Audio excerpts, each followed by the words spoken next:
कहवा में राम जी का जन्म हुआ है शिवा शंकर हरि। कहवा ही राम जी का जन्म हुआ है शिवा शंकर हरि। कहवा में बाजेला बधाई सुनाऊ शिवा शंकर हरि।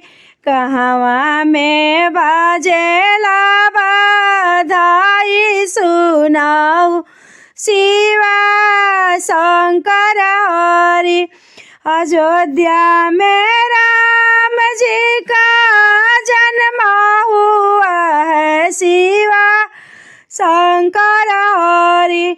अयोध्या में राम जी का जन्म भयो है शिवा शंकर हरि।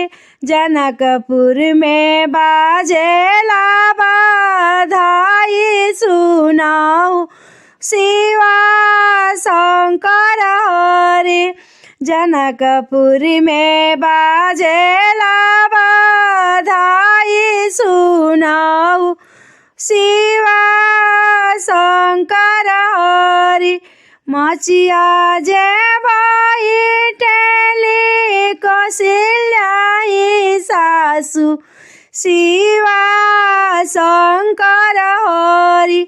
मचिया जे बैठेली कौशल्या रानी सासु शिवा शंकर हरि। गोड़वा जे लागेली सिया सुकवारी शिवा शंकर हरि।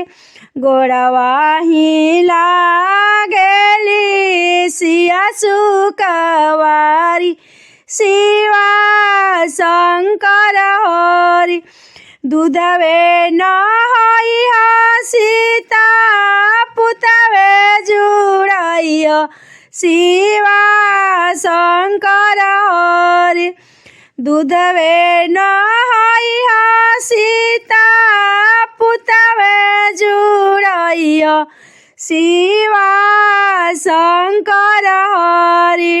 भूभूतय अयोध्या के राजा सातो हो जन्मे हवा तीरा।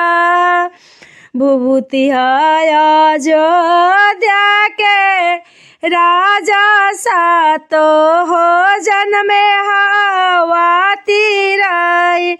कहवा में राम जी के जन्म भयो है हरि झूमर। कहवा में राम जी के जन्म भयो हो हरि झूमर। कहवा में बाजेला बधाइया खेलब हरि झूमर। कहवा में बाजेला बधाइया खेलब हरि झूमर।